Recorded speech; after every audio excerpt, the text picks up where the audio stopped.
Ok, qu'est-ce que tu fais avec tes dons? Je ne parle pas de tes talents, je ne te parle pas de tes compétences, je ne te parle pas de tout ce qui, de tes aptitudes. Non, je ne parle pas de ça. Je parle des dons que Dieu a déposés en toi quand il t'a créé. Est-ce que tu les gardes pour toi? Est-ce que tu les gardes pour ta gloire? Est-ce que tu les gardes pour ton confort? Est-ce que tu les gardes pour... Est-ce que tu les gardes pour toi? Ou bien est-ce que tu es prêt à les mettre entièrement à disposition pour que Dieu puisse les utiliser de la manière dont lui, il veut. Pas la manière dont toi tu veux, non, mais la manière dont lui, il veut. Parce qu'un jour, quand on va quitter cette terre, chacun de nous va rendre compte à Dieu pour ce qu'il nous a donné. Dieu va nous dire carrément, qu'est-ce que tu as fait avec ce que je t'ai donné? Car je suis en train de penser à l'exemple de Charlie Kirk. Malheureusement, il nous a laissé. C'est quelque chose qui m'a vraiment marqué. Ça m'a marqué, mais en même temps, ça m'a motivé parce que the guy is not dead.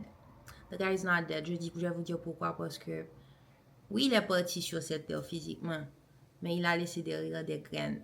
Il a laissé des semences pour pouvoir créer, pour pouvoir encore mettre plus de feu dans le réveil, parce qu'il y a un réveil qui se fait. Les choses ne vont plus être de la même façon encore. Like, you guys have to believe it. Things in this world will not be the same anymore. It won't be the same anymore. Ce qu'il a fait là, son départ, et déjà, le ministère que Dieu lui a donné, ce ministère-là, il en a fait exactement ce que Dieu voulait. Parce que quand je regarde ça, c'est quelqu'un qui a mis toutes ses limitations de côté. Parce que c'est quelqu'un qui aurait pu se taire pour pouvoir se protéger sa famille. Mais il a mis tout en risque pour que Christ puisse agir. Pour qu'il y ait des générations qui se réveillent. Et des gens qui avaient les yeux fermés, mais les oreilles bouchées. Le fait qu'il soit parti a réveillé les gens. Donc son départ, oui, il est vivant avec Jésus. Mais aussi, il est vivant aujourd'hui parce qu'il a laissé des semences. Ce qu'il a fait a causé un réveil dans le monde. Il y aura un réveil. Guys, croyez-moi, il y aura un gros réveil. Il y a déjà un gros réveil, ça a déjà commencé. Et la résistance va être encore plus intense. Satan va augmenter le volume. Mais Christ a augmenté le volume aussi. I trust it because Christ has the victory. Yes! C'est ça lorsque Christ dit, celui qui perd ma vie pour moi la gagnera. Oui, parce qu'il a gagné. Il a gagné sa vie. Parce que lorsqu'il a gagné sa vie, il a gagné aussi des âmes avec. De nombreuses personnes qui ont été athées, qui ont eu des débats avec lui, ont eu aujourd'hui les yeux ouverts. Je suis sûre qu'il y en a plein qui vont avoir des rencontres avec Christ, personnellement. Et là, il y aura encore des gens encore plus zélés dans ce monde qui vont parler de Christ. Croyez-moi, it's only the beginning. Il a donné une intelligence. Le mec là, quand il fait les débats, quand j'écoute les débats, je me dis, oh purée, le mec. And he brings numbers. He knows what he's talking about. He's very knowledgeable. Like, tu peux savoir, like, c'est pas seulement lui qui parle, c'est le Saint-Esprit qui agit en lui. Le mec est laissé, comme s'il a carrément laissé le Saint-Esprit l'utiliser à 100%. Le mec a une capacité d'argumenter, de faire de tenir un débat avec n'importe qui sur n'importe quoi. On va me dire, oui, c'est de l'intelligence humaine. C'est même pas qu'humain. C'est pas qu'humain parce que, oui, il a fait le nécessaire pour pouvoir avoir cette intelligence, mais c'est parce que c'est le Saint-Esprit qui vit en lui qui l'a fait. Je regarde quand je joue au piano aujourd'hui. Je vais pas vous mentir, à chaque fois que j'apprends à une vitesse extraordinaire. Oui, il y a des fois, je peux être paresseuse. C'est vrai, je peux être paresseuse. Il y a des jours que je pratique pas. Mais je me dis que si chaque jour réellement je pratiquais, guys, in less than a year, je suis sûre que je peux aller loin. Je serais parce que le Saint-Esprit m'a donné ce don. Le Seigneur m'a donné ce don pour pouvoir l'utiliser. Et si je laisse le Saint-Esprit m'utiliser à travers ce don, I will learn faster and greater.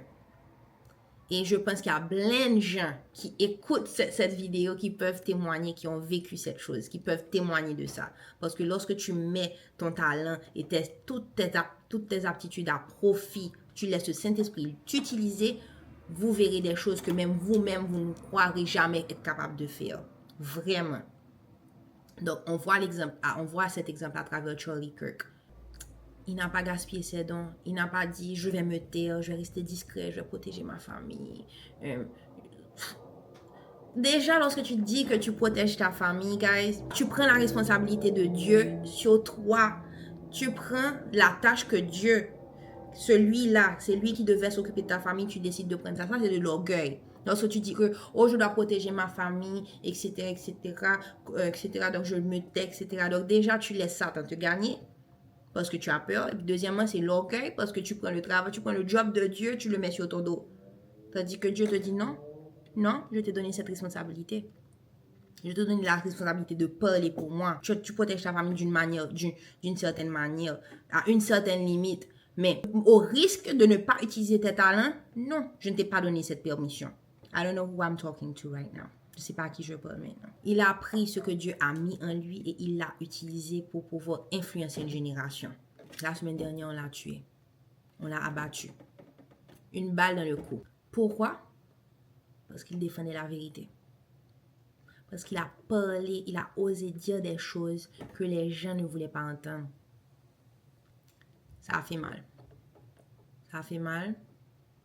Et en même temps, je suis sûre que beaucoup de chrétiens pensent à ça et ça m'a interpellée parce que je me dis, est-ce que je suis capable? Est-ce que moi, je suis prête à aller jusqu'au bout pour Christ?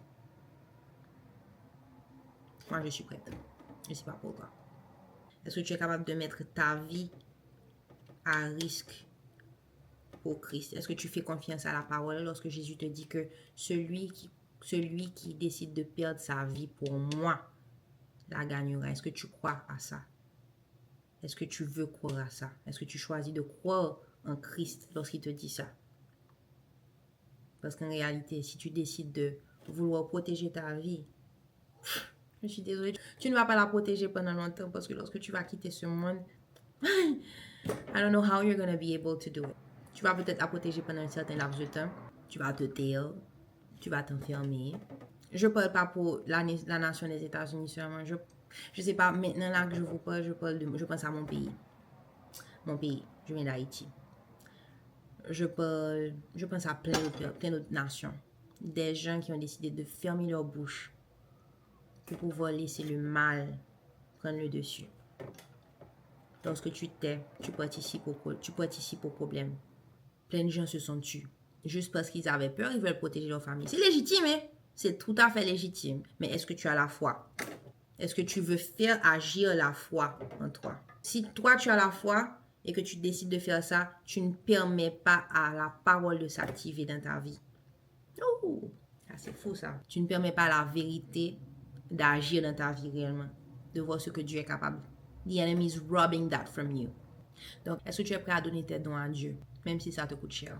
Tu peux croire en Jésus et dire que tu es chrétien, mais est-ce que tu es disciple de Jésus? Être disciple, c'est autre chose. Être disciple, c'est suivre vraiment Jésus à 100%. C'est de décider de marcher chaque jour avec lui. C'est de lui soumettre tes dons, ta voix, ton intelligence, ton temps, ton énergie. Tout. Tout. Un chrétien croit, mais un disciple, il agit, il vit et il donne. Je vais être honnête avec vous, guys. Moi aussi, j'ai eu peur. Je suis en train de encore plus avancer dans la préparation de mon ministère pour publier des chansons, etc. Mais je ne vais pas vous mentir, j'étais dans le séculier. Le monde de la musique chrétienne a ses patterns aussi.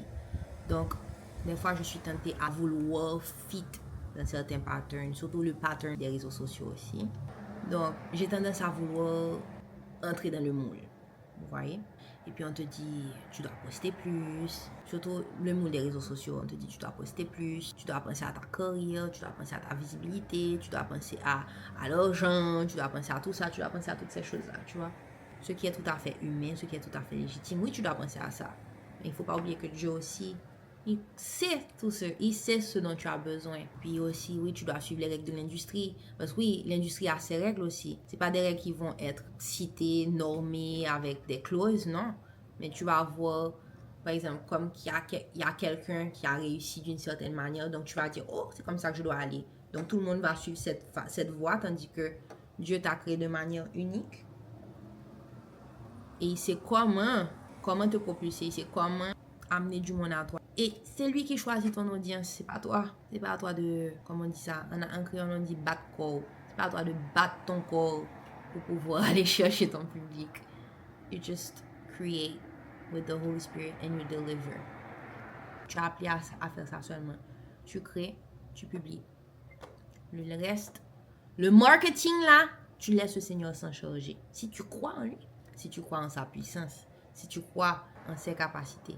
Mais si tu crois en tes propres capacités, ben, tu vas recevoir ce que tu as semé. Tu vas pas recevoir ce que tu as semé, la totalité de ce que tu as semé, mais tu vas recevoir un petit minimum, tu vois, un petit centi. Pas le gros, pas le gros, pas le gros lot. Tu vas recevoir. Je me suis rendu compte que je regardais les choses à la façon dont le monde regardait les choses. Même le monde chrétien, il standardise tout. Les plateformes sont standardisées. Il y a des gens qui te disent voilà comment il faut faire, voilà comment il faut faire, voilà comment il faut faire. Oui, il y a des choses, oui. Il y a des choses que tu dois savoir. Mais c'est pas parce que quelqu'un a réussi de cette manière-là que tu peux réussir que tu vas réussir de cette manière-là aussi. C'est comme si tu avais l'impression de vouloir rentrer dans un moule. Donc, pour devenir un influenceur, tu dois être capable de poster un certain nombre de fois par jour, par semaine, par mois. Tu dois avoir tant et tant de followers pour avoir certaines choses, pour avoir certains privilèges. Donc, ça vient avec du stress, ça vient avec la pression. Est-ce que Dieu veut ça pour toi? Non. Donc, Dieu m'a dit, tes attentes là, ce sont les tiennes, c'est pas les miennes. So, your expectations are not of me. Pourquoi tu veux faire ça? Pour toi ou pour moi? J'ai mis des limites à ce que Dieu pouvait faire à travers moi. Parce que tout simplement, je me suis retrouvée à me dire que je dois copier le modèle des autres. Je dois fitter dans un certain monde pour pouvoir réussir. Je vais allumer la lumière parce que ça commence à faire sombre. Je commence à ne même pas me voir dans le moniteur. J'ai pas utilisé mon bel éclairage aujourd'hui parce que je ne suis pas sous ça. J'ai pas envie. C'est l'expression créole. Je pas sous ça. Je suis pas sur ça. J'ai pas envie. Je vais vous apprendre des expressions créoles avec moi. Ok, mes amis? On va apprendre les créoles ensemble. Le créole haïtien. Quand j'étais en prière, Dieu m'a fait voir que je voulais mettre des limites. Je voulais lui mettre des limites. Je lui imposais mes limites, mes attentes. Parce que tout simplement, j'avais cette peur de ne pas vouloir, de ne pas pouvoir rentrer dans le... Parce que absolument, je voulais rentrer dans le moule comme les autres. Maintenant, là, je suis en train de réfléchir, je me dis qu'on se met tellement de limites et on ne laisse même pas Dieu agir. Si tu veux laisser Dieu agir, tu dois pouvoir te débarrasser de toutes ces limites que tu t'es mises pour laisser vraiment Dieu agir complètement à travers toi. Et là, j'ai dressé une liste. Parce que oui, il faut faire un plan aussi. Pour faire une vidéo, il faut faire un bon plan avec un bon script. Ok? Donc, toutes les limites qu'on peut se donner aujourd'hui. Il y a la peur de l'échec. Donc, tu as peur d'échouer. Donc, tu dois avoir un certain patron. Tu dois suivre un certain modèle. Tu peux avoir peur de ne pas être assez. Tu peux te mettre à penser que, oh, I'm not enough. Oh, je suis pas capable, je suis pas ci, je suis pas assez ci, je suis pas assez ça. Il y a d'autres personnes qui s'imposent d'autres limitations. Ils ont peur d'être rejetés aussi. Parce que lorsque tu suis Christ, tu vas être rejeté. Moi, j'ai expérimenté le rejet déjà, donc ça ne me dérange pas. Mais, il y a d'autres personnes qui aiment se faire aimer des autres, qui ne veulent pas être rejetées. Et c'est tout à fait légitime. Moi, peut-être à un certain degré, je peux avoir la peur du rejet, mais il y a d'autres personnes, d'un certain degré, c'est encore plus évident. Comme ils veulent dire ce que les autres disent, ils veulent faire ce que les autres font pour pouvoir se faire accepter. Parce que être un exclu, c'est pas facile. Hein? Être un exclu peut te faire vouloir agir de manière rebelle aussi. Mais Jésus, lui, ne t'exclut pas. Si tu suis sa voie. Et c'est lui qui est le plus important à suivre. C'est à lui, c'est lui que tu dois plaire. Tu dois plaire à lui. Tu dois plaire à lui. Tu dois plaire à lui. Tu dois lui plaire. Et si tu plais à Jésus, il y a des gens qui ne vont pas accepter. Mais il va t'amener ceux qui vont accepter. Mais tu dois plaire à Jésus avant. Seulement. D'autres limitations, si tu peux penser que tu es noir, tu peux penser que tu es une femme. Une chose que j'ai ma maman spirituelle qui a un ministère qui dit femme, prends ta place. Prends ta place. C'est une femme de tête. Et Dieu m'a mise aussi dans une église où mon pasteur c'est une femme aussi. Donc ça me donne beaucoup de courage parce que je viens du monde séculier. J'ai une famille où c'est les femmes qui portent la culotte. C'est pas une bonne chose. Chrétiennement, c'est pas une bonne chose parce que chaque personne dans un couple a un rôle bien déterminé. La femme ne peut pas prendre le rôle de l'homme. I'm sorry about that. Even though she can, yes, on peut célébrer ça, but no, you have a role and the man has a role. Don't overstep it. Ne va pas empiéter sur le rôle de l'homme. I'm sorry, non. Reste dans ton soft side. It's cool, it's good. Stay there, it's good. Soft, sweet. Don't try to be a man. No. You won't. And men don't try to be a woman. You can't. You won't be able. Vous deux, on n'arrivera jamais. So, restons dans le rôle. Mais juste pour vous dire, pour revenir à mon histoire, j'étais dans le monde séculier. Comme si ma famille, c'est les femmes qui gèrent. Les femmes gèrent dans ma famille. Et j'arrive dans le monde chrétien maintenant. C'est les hommes qui gèrent. Et je dois apprendre à me soumettre.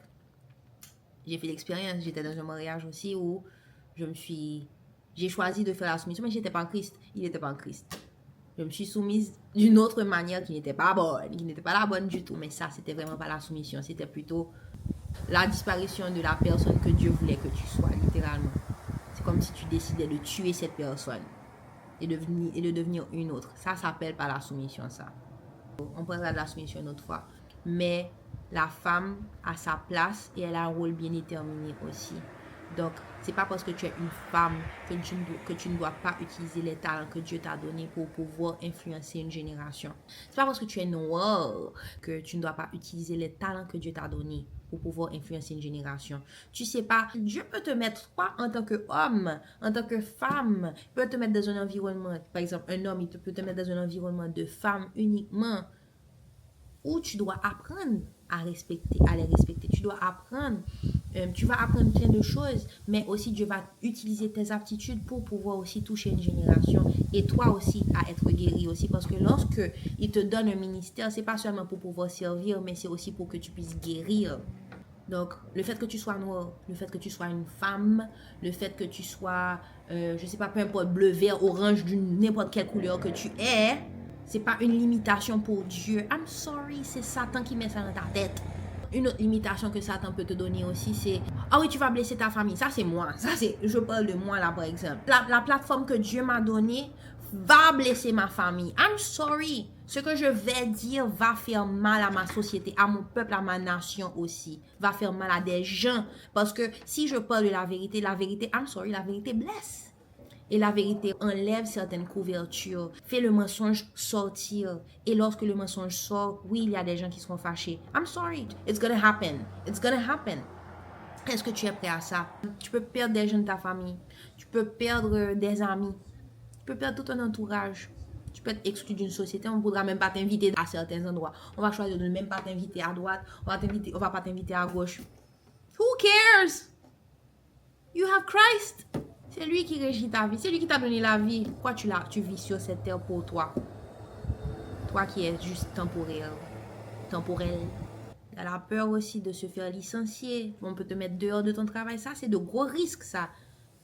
Mais il y a des gens qui vont probablement regarder cette vidéo, qui vont donner des témoignages parce que oui, tu peux avoir été renvoyé de ton travail, mais Dieu peut t'envoyer quelque part encore de beaucoup plus grand. La peur d'être aussi un exilé d'un pays. Pourquoi? Parce que tu parles tellement fort. Tu parles tellement fort de la vérité que les principalités, les princes de ce monde que tu ne vois pas, vont dire « Oh non, moi. Fais-moi ça aller, moi. » C'est ce qu'il avait dit à Jésus, hein, quand Jésus a chassé le démon de cet homme-là. Cet homme qui était enchaîné, qui dormait au cimetière tout nu. Les gens avaient peur de s'approcher de lui. Lorsque Jésus est venu dans sa ville, il a chassé ce démon. Tout le monde a dit à Jésus de laisser la ville. C'est ce qu'ils vont te dire aussi lorsque tu vas chasser des démons. Et certaines personnes, ils vont te foutre dehors parce qu'ils veulent garder le status quo. Ah, je parle de certaines vérités, là, Satan ne va pas être content. Mais je m'en fous, j'ai l'Éternel avec moi. Il y a d'autres limitations aussi. Tu peux te comparer. Tu vas te dire, oh, je ne suis pas au niveau d'un tel. La peur de penser que tu n'es pas à certains niveaux. Ou bien peut-être que tu n'es même pas dans le niveau social de certaines personnes. Sorry, Dieu t'a appelé pour pouvoir parler au milieu de certaines sociétés qui vont peut-être te rejeter, mais il y en a aussi qui vont t'écouter. I'm sorry. Ou bien même d'autres personnes qui vivent. Oh, on va parler de ça. Parce que oui, on va parler de ça. Des personnes qui sont peut-être dans un milieu social où ils sont très confortables. Et puis, ils servent Dieu, ils veulent servir Dieu, mais ils ne peuvent pas servir beaucoup Dieu parce que il faut garder le standing, il faut garder certaines choses, donc il ne faut pas parler de la vérité. Donc, on laisse la majorité de la population pourrir, tandis que tu sais très bien qu'il y a la vérité. Tu lis chaque jour ta Bible et tu ne vas même pas parler pour pouvoir essayer de sauver les gens. Tu ne vas même pas aller dénoncer certaines personnes. Am I talking to someone? Est-ce que je parle à quelqu'un? Juste parce que tu veux garder un certain standing, juste parce que tu as certains amis, tu ne dois pas perdre parce que ces personnes-là te permettent d'accéder à certains niveaux, à certaines choses. Non, tu décides de te taire. Sorry, je vais parler clairement. Et puis peut-être même que les gens me disent, oh, et toi-même, Sarah Jane, etc., etc. Oui, j'ai fait partie aussi du système. Maintenant, là, je suis Christ. J'ai décidé de suivre Christ. I'm sorry, je ne veux pas me taire. Dans le monde dans lequel je suis, je ne vais pas mourir. Je ne veux pas mourir comme ça. I'm sorry, I'm serving the Lord. Are you willing to do it? Et puis après, il y a d'autres attentes aussi, tes limitations. Tu peux dire, je dois poster ceci, je dois poster cela, je dois poster ceci, je peux pas poster ça, je peux pas poster certaines choses, je peux pas poster des choses sur Charlie Kirk, non moi-même. Je dois pas poster certaines choses, je dois pas poster certaines choses du tout parce que... je vais pas poster ça parce que... Je vais pas faire ça, je vais pas faire ça. Et puis... il y a la menace aussi que tu vas te dire, mais je ne vais pas avoir d'argent. Je ne vais pas avoir d'argent. Tu penses que ton don doit te rapporter à tout prix, doit t'amener de l'argent, doit te faire riche, etc. You're not gonna take it to heaven, girl. Bruh. Sorry, I had to move. J'ai dû bouger. Parce que ma batterie était en train de faire des siennes. Ok. Et j'ai mon petit micro. Ok. Donc, on revient sur le sujet. Il y a l'argent aussi. Tu peux te retrouver à te dire, oh, j'ai pas d'argent. Oh, servir Dieu va pas m'amener de l'argent. Au contraire, je vais perdre de l'argent. Tu oublies que Dieu, c'est ton pourvoyeur. Tu oublies que Dieu, c'est celui qui pourvoit. Il a dit, He is Jehovah Jireh. Guys, you guys have to read the Bible, ok? La Bible te parle du caractère de Dieu. Il va te dire les interdits aussi, les choses que Dieu n'aime pas.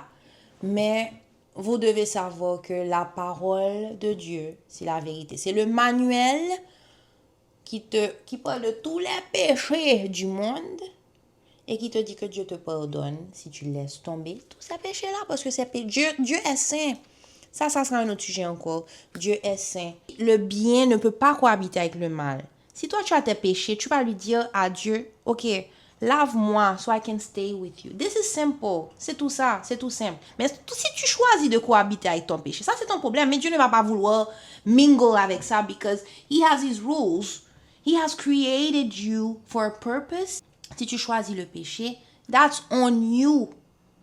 Mais il te propose aussi que tu as péché, je te donne la chance de te racheter. Je te lave, je te reçois, mais leave it at the door. Don't come to me with that. Leave it at the door. Il y a le passé aussi. Tu vas regarder ton passé, tu vas dire, oh, on va me juger. Guys, je peux citer tout ce que j'ai fait dans le passé qui était atroce. J'ai fait des atrocités, j'ai fait des choses qui étaient pourries. Je peux les citer, but Jésus m'a racheté. I was doing the most in the world, but God has redeemed me. Et je suis une nouvelle personne en Christ. Je vous dis ça de manière très casual, but it was trauma. There was a lot of trauma. Mais je ne regarde plus à mon passé parce que je sais que Dieu m'a guéri. Il m'a sauvé de là où j'étais parce que je sais que my mind was ruled by evil. My mind was not ruled by God. Je ne lisais pas la parole. Je ne savais pas ce que Dieu voulait de moi. Mais maintenant, je ne regarde pas à mon passé. Et peu importe qui viendrait me juger pour ce que j'ai fait, pour ce que j'étais, je ne suis plus cette personne encore. Je suis une nouvelle personne en Christ. Je suis restaurée. Je suis une nouvelle personne. Je suis rachetée. Donc, les erreurs du passé qui vont me faire croire que je serai disqualifiée pour pouvoir parler de la parole, pour pouvoir amener la vérité, je vais amener mon témoignage pour dire que voilà ce que j'ai fait et je ne suis plus cette personne. Donc, les erreurs du passé qui te font croire que tu es disqualifié, que tu n'es pas capable de suivre Dieu, d'être disciple de Jésus, sorry, ça, ce sont des excuses encore. Ça, ce sont des mensonges que Satan met dans ta tête. Et si les gens vont venir te juger pour pouvoir te faire penser quoi que ce soit, que tu n'es pas valide, qui est un saint sur cette terre pour pouvoir le faire? Dieu te rachète et ton témoignage, ce que tu as fait dans ton passé, ça peut sauver beaucoup d'autres personnes qui ont fait la même chose que toi. So, pas venir dire ça. Pas venir dire que, tu as fait ci, etc. Oui, j'ai fait ci. Mais je fais plus. Je suis avec Jésus maintenant. Donc, l'opinion des autres là qui parle plus fort que la voix de Dieu, ça meurt. L'opinion des autres qui devient plus lourde que la voix de Dieu, ça c'est une autre limitation aussi. Oui, ça peut aussi tourner jusqu'à la persécution aussi. Ça peut aller là. Ça va aller là. Mais après, lorsque tu réalises que ton passé n'a pas de pouvoir sur toi, la persécution n'a pas de pouvoir sur toi. Regarde, je connais des gens qui ont battu leurs femmes. Je connais des gens qui ont vécu, comme j'ai vécu des choses qui étaient atroces. Je pourrais blâmer d'autres personnes. Je pourrais dire, mais je connais des gens qui ont tué des gens. Bon. Qui ont donné leur vie à Christ. Who am I to judge? Parce que si Dieu a changé leur vie, Dieu a changé ma vie tellement, guys. Si Dieu a changé ma vie, si Dieu a changé la vie de ces gens-là que je connais, qui ont donné leur vie à Christ aussi, si je vois ce que Dieu a fait dans leur vie aujourd'hui, c'est pas ta vie qui ne peut pas changer. Nous sommes tous des pécheurs, mais Dieu ne t'a pas dit de rester dans le péché parce que tu es pécheur. Dieu n'a pas dit de rester dans la crasse parce que tu as fait de la crasse. Non. Il ne t'a pas dit parce que tu as péché que tu dois rester dans la condamnation. Il n'y a aucune condamnation pour ceux et celles qui vivent en Jésus-Christ. Il n'y a aucune condamnation pour ceux et celles qui vivent en Jésus-Christ. Je vous amène cette parole également parce que toutes ces limitations, ce sont des pensées. Et Jésus te dit que nous amenons toutes les pensées captives à l'obéissance de Christ. Nous renversons les raisonnements, toutes les hauteurs, toutes les profondeurs et nous renversons toutes ces pensées. Ou vini, tu arrives, tu renverses. Toutes ces pensées-là qui viennent dans ta tête, tu dis, hey, à terre, par terre. Parce que toutes ces pensées-là ne viennent pas de Dieu. Et tu sais ce que tu fais avec, tu les amènes, tu mets ça face à face. Tu les amènes en justice. Spirituellement, tu les amènes en justice. Tu dis que voilà ce que je pensais, voici ce que la parole de Dieu dit. Who am I picking? The truth. Donc, plate à terre. Plate à terre. Toutes les limitations, les condamnations, tu mets tout ça à l'obéissance de Christ. Parce que la parole de Christ prévaut au-dessus de tout. C'est pourquoi prenez toutes les armes de Dieu. Ainsi, dans les mauvais jours, vous pouvez résister. Dans les mauvais jours, vous allez pouvoir résister. Mais même après, vous pourrez rester debout. Quand je dis rester debout, dans votre tête. Quand je dis rester debout, la dépression ne vous atteindra pas. Parce que vous avez toujours les armes de Dieu avec vous. Si vous répétez ces versets-là chaque jour, vous serez imbattable, vous serez inébranlable. Donc, debout. Prenez la vérité comme ceinture. Mettez la justice comme cuirasse. Prenez comme sandale l'odeur pour annoncer la bonne nouvelle de la paix. The peace of mind. Peace, financial peace. Your peace in every aspect. Peace for your family, peace for your environment, peace for your home. Ooh, when I'm going to be releasing this video, I'm going to be receiving so much attack. But Jesus, you have the victory. Je dis toujours et partout, prenez le bouclier de la foi. Always believing, always walking with the word. Where's my word? Where's my word? Je dis prenez le bouclier de la foi. Avec lui, vous pourrez éteindre toutes les flèches enflammées de l'ennemi. Toutes les flèches brûlantes de l'esprit du mal. Il peut vous envoyer des flèches physiques dans vos rêves. Il peut vous envoyer des flèches. Ça peut être des paroles, ça peut être des mensonges, ça peut être des pensées. Toutes ces flèches-là, la parole, c'est ton bouclier. La parole, c'est pip, pip, pip, pip, pip, pip, pip, pip, pip. Bloque tout. Lie blocker. Evil blocker. That's this. Il te dit également, recevez le casque du salut. Tous les mensonges que l'ennemi essaie de mettre, de t'attaquer dans ta tête, dans tes pensées, dans tout. Toutes les pensées, tous les mensonges, tout ce qui peut t'oppresser, tout ce qui peut te rendre dépressif. Lorsque tu portes le casque du salut, tu sais que tu es sauvé en Christ. Tu es une nouvelle personne en Christ. Donc, tu n'es pas la personne que Satan dit que tu es. Tu es cette nouvelle personne en Christ. Tu es la personne que Jésus avait conçue, que peu importe ce que tu as fait dans ton passé, ça ne te définit pas. Lorsque tu portes ce casque, you are a new person and you can walk boldly, walking with the truth. Tu dois porter l'épée du Saint-Esprit. Guys, ma caméra a chauffé. C'est la première fois que ça m'arrive. Ce que j'ai fait pour pouvoir faire ça vite, j'ai mis ça dans le freezer.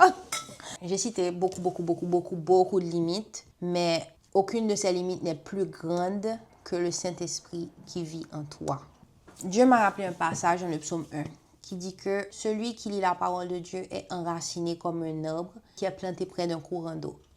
Lorsqu'un arbre est planté près d'un courant d'eau, il est nourri chaque jour parce qu'il a l'eau tout le temps à côté de lui, mais aussi il est capable de produire du fruit. Et lorsqu'il produit du fruit, il produit du fruit dans son temps. Il n'est pas en avance, il n'est pas en retard. Ses feuilles ne flétrissent pas parce qu'il est près d'un courant d'eau. Ses canaux sont bien irrigués, il n'y a pas de sécheresse, il ne manque pas de nourriture, il ne manque de rien. Tout ce qu'il fait lui réussit. Donc en gros, c'est ce qu'il veut. Il veut te dire que si tu es constamment ancré en la parole, tu reçois tout ce qu'il te dit, tu ne manqueras de rien. Tu vas grandir, tu vas fleurir, tu vas donner des fruits au bon moment. Et you're gonna bloom beautifully, you're gonna shine beautifully. Et c'est ce que Dieu veut pour toi. C'est sa volonté pour toi. Il veut que tu grandisses et que tu prospères. Et lorsque tu prospères non pas pour toi, mais tu prospères pour que d'autres puissent voir cette lumière et qu'ils veulent la même chose. Ça veut dire que, en gros, si mes racines sont en Christ, je vais nonetheless, ça veut dire je vais malgré moi porter du fruit. Et la chose, c'est que tu vas même pas porter du fruit temporaire. C'est pas des likes qui vont disparaître demain. Mais tu vas avoir du fruit éternel. Ce que tu vas porter comme fruit va être evergreen. Ça veut dire que c'est comme... Je suis désolée pour les artistes qui m'écoutent, les musiciens qui m'écoutent. Mais on est dans une société de consommation. Donc les gens sont tendance à produire de la musique. Quand on regarde les autres musiciens d'avant, ils produisaient, prenaient leur temps pour pouvoir faire quelque chose de beau et de bien. Tandis que maintenant les gens, ils produisent de la musique. Et guess what? Ta musique est oubliée dans le temps. Hein? Parce que tu produis et tu ne laisses pas le temps aux gens de consommer ce que tu as fait parce que tu veux juste entrer dans un moule. Tu ne fais pas quelque chose qui est consistant, quelque chose qui va durer dans le temps. Tu veux juste accumuler, tu veux juste créer pour accumuler. Tu fais de l'or, tu fais même pas de l'or, tu fais des bonbons, tu fais du pain. Lorsque tu manges du pain, il faut encore créer du pain. Donc tu es dans une industrie, ça s'appelle une industrie. Et Dieu ne veut pas que tu entres dans un moule où tu dois constamment produire pour que les gens puissent consommer. Tu n'es pas une factory. Tu crées des choses qui ont de l'âme. Tous tes produits doivent avoir une certaine valeur. C'est comme si je fais une casquette, la mode pas, je dois créer une autre chose pour pouvoir entrer dans le moule de cette mode.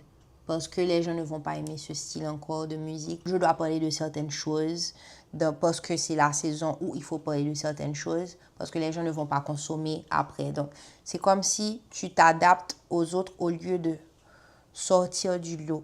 Tu as peur que les gens ne consomment pas ce que tu crées. Mais ce que tu crées doit avoir un poids et un poids dans le temps. Moi, ce que je veux faire et ce que Dieu m'a montré, il m'a dit que je ne t'ai pas appelé à faire du pain. Je t'ai appelé à faire de la nourriture consistante qui va durer dans le temps, qui n'a pas une date d'expiration. Ce que tu dois produire, ce que tu dois dire, les paroles que tu dois dire, c'est des paroles qui durent dans le temps. Mon but, c'est pas de vendre des casquettes. Mon but, c'est pas de vendre des t-shirts. No offense, pas d'offense pour toutes les personnes qui vendent des casquettes et des t-shirts. Vous avez un appel différent du mien. Moi, mon appel, c'est de faire du matériel durable qui même après ma vie sur cette terre va demeurer et va encore porter fruit. Il y a très peu d'artistes qui le font aujourd'hui parce qu'ils oublient le réel but de faire de l'art. L'art ne doit pas être consommé et jeté et vomi. Et l'art ne doit pas être consommé pour être déféqué par la suite et oublié. L'art doit avoir une certaine valeur. L'artiste qui sert Dieu doit savoir que tout ce qui est produit de lui vient du Saint-Esprit, donc a une valeur, a un poids dans le temps et dans le cœur des gens. Donc, si c'est à toi que je parle, tu n'es pas appelé à faire de la musique et à poster une chanson par mois. Tu n'es pas appelé à poster une vidéo par mois parce que tu dois produire un matériel tout le temps. Tu n'es pas appelé à ça. Ne te laisse pas crouler sous la pression. Oui, tu dois être consistant. Il faut de la consistance. Il faut de la discipline. Elle ne va pas le faire avec l'intention de vouloir créer du matériel. parce qu'il faut produire, parce qu'il faut produire pour grandir. Non, c'est pas dans cette optique. Est-ce que ce que tu dis est important? Est-ce que ce que tu dis a du poids? Je suis tombée dans le même piège. Hein. Je ne suis pas là pour critiquer. Je suis là pour amener la parole, ce que le Saint-Esprit a mis dans mon cœur, que je dois partager avec vous, parce qu'il m'a donné cette conviction aussi. I have to share it with you. La conviction du Seigneur, je ne garde pas ça pour moi seulement. C'est ça, je ne veux pas faire de la musique que les gens vont oublier. Et je ne veux pas faire de la musique juste pour accumuler. Non. Donc, mon but, et le but, je pense, de tout chrétien, je ne vais pas dire chrétien, je n'aime pas le mot chrétien, parce que quelqu'un peut porter une chaîne, il dit qu'il est chrétien. Tu peux dire que tu crois, hein. Tu peux croire, oui, Satan croit aussi, mais est-ce que tu es disciple? Ça, c'est l'autre chose. Moi, pour être disciple de Dieu, tu crées des semences éternelles. Ouais, mon but, c'est de toucher des vies. Mon but, c'est de faire des choses qui vont toucher des vies et qui vont toucher des générations, qui vont même rester au-delà de ma propre vie. Et après, Dieu m'a montré autre chose aussi. Si ce que je fais doit me satisfaire, il y a un problème. Je vais vous expliquer. Parce que je vais mourir un jour. Je ne suis pas éternelle. Donc, ce que je laisse sur cette terre doit être de Dieu. Et ça ne sera pas ma musique, ça ne sera pas mon talent, ce ne sera pas ma plateforme. C'est Christ en moi que je vais laisser. C'est lui qui doit laisser sa trace à travers moi, à travers mon témoignage, à travers mes expériences.